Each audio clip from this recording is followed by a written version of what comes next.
नमस्कार दोस्तों, स्वागत है आपका मेरी चैनल लोकेंद्र जी की रेमेडी में। दोस्तों आशा करता हूँ आप सुखी संपन्न और समृद्ध होंगे।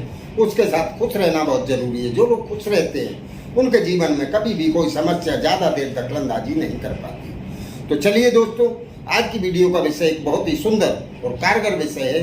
ये क्रिया उन लोगों के लिए है दोस्तों, जो लोग अपने जीवन में कुछ करना चाहते हैं और निरंतर वो प्रयास में लगे रहते हैं, पूरी मेहनत और लगन के साथ वो काम करते हैं, उसके बाद भी वो जीवन में सफल नहीं हो पाते।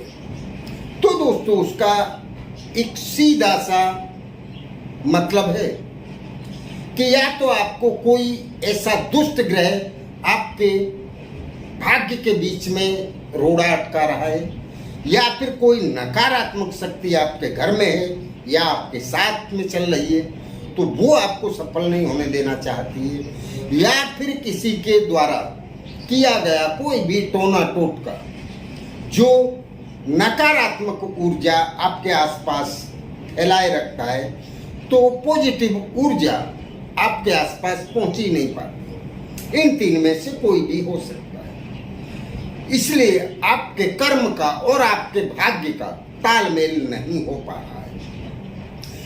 तो ये करने के लिए मैं इस वीडियो में आपको एक बहुत ही सचोट उपाय बताने वाला हूं। उससे पहले दोस्तों मेरा आपसे निवेदन है, मेरी चैनल को सब्सक्राइब अवश्य कर लें, उसके साथ बेल आइकन दबाना ना भूलें, जिससे मेरी आने वाली वीडियो आसानी से आपको प्राप्त हो सके। तो चलिए दोस्तों, आपको करना क्या है। दोस्तों सबसे पहले आपको नहा धो के स्वच्छ होना है, स्वच्छ कपड़े पहनने हैं, और आपको जाना है जहां किसी ने गाय पाल रखी हो, या फिर सुबह नहाने से पहले भी आप ला सकते हैं गोबर। गाय का गोबर लाना है दोस्तों आपको, चाहे वो किसी भी कलर की गाय का गोबर हो। गोबर दोस्तों ध्यान रहे गाय का ही होना चाहिए, वो आपको भी भरोसा हो जाए कि गोबर गाय का है, या वो गाय वाले से बोल के आपको गाय का गोबर लेना है, और वो गोबर लाके आपको अपने एक घर में या आपके पास जो भी स्वच्छ स्थान हो उस जगह पे एक गोवर्धन पर्वत बना देना है। गोवर्धन पर्वत किस तरह से बनेगा वो मैं आपको बता देता हूँ। उस गोबर के सबसे बड़ा एक गोला, फिर उससे एक छोटा गोला, फिर उससे एक छोटा गोला, 3 गोले बनाने, और तीनों की साइज छोटा, फिर उससे बड़ा, फिर उससे बड़ा। सबसे नीचे सबसे बड़े वाला गोला रख देना है, उसके पास उससे छोटा गोला, और उसके ऊपर उससे छोटा गोला। 3 गोले उस पर रख देने, और वो सेट हो जाए। इस टाइप से आपको गोवर्धन पर्वत बना लेना। इस गोवर्धन पर्वत की आपको पूजा करनी है, इसके साथ साथ भगवान कृष्ण की भी पूजा आपको करनी है। इसकी एक छोटी सी कथा है।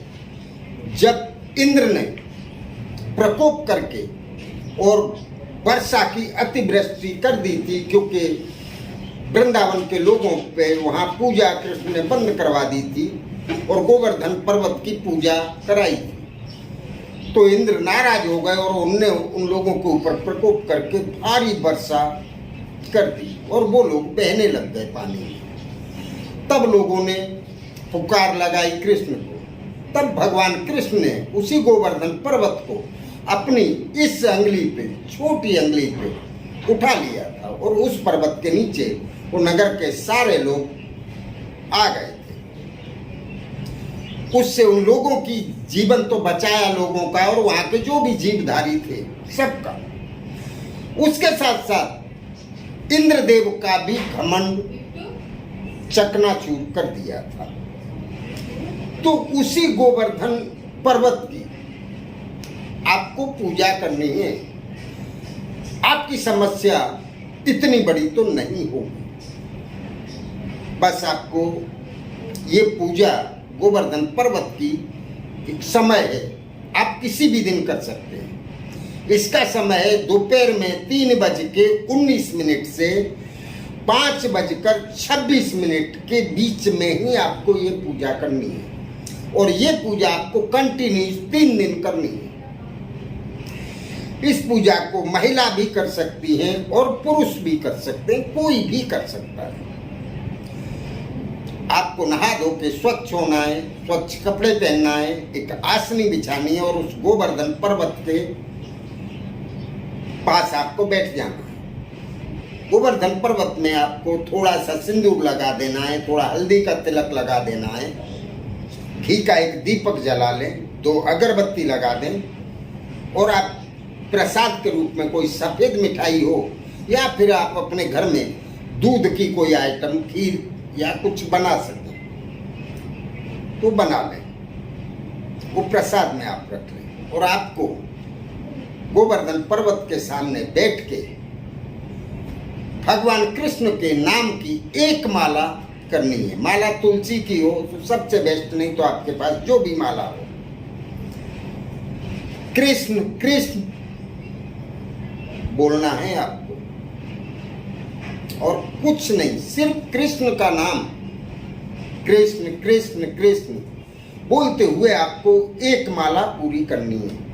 1 या 1.5 मिनट में माला आपकी हो जाएगी। उसके बाद आप गोवर्धन पर्वत को भोग लगा दें। भोग लगाने के बाद आप उठ के अपने चले जाएं।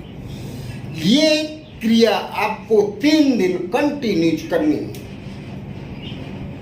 तीसरे दिन पूजा पूरी होने के बाद आपको गोवर्धन पर्वत से प्रार्थना करनी है, आपका जो भी रुका हुआ काम है या जो भी आपको मुसीबतें घेर रही हैं या जहां भी आपको जीवन में कठिनाई दिखाई दे रही है, आपका चाहे जैसा भी काम हो, कोई भी काम सफल हो जाएगा और आप जीवन में हमेशा जिस काम को हाथ लगाएंगे वहां सफल होते चले जाएंगे। नकारात्मक शक्ति या दुष्ट ग्रह कौन से रास्ते निकल जाएंगे आपको पता नहीं चलेगा दोस्तों, क्योंकि गाय के शरीर में 33 कोटि देवताओं का वास होता है। तो आपने 33 प्रकार के, हिंदू धर्म के हिसाब से 33 प्रकार के देवी देवताओं की पूजा कर ली। तो जब इतने देवी देवताओं की कृपा या आशीर्वाद आपके ऊपर बरसेगा तो नकारात्मक शक्ति की क्या बिसात है कि वो टिक सके और आपका भला होना ही होना है। इस क्रिया को कोई भी कर सकता है। तो दोस्तों करते रहिए। इसको करने या समझने में अगर आपको कहीं कोई असुविधा होती है तो पूछें अवश्य। नमस्कार।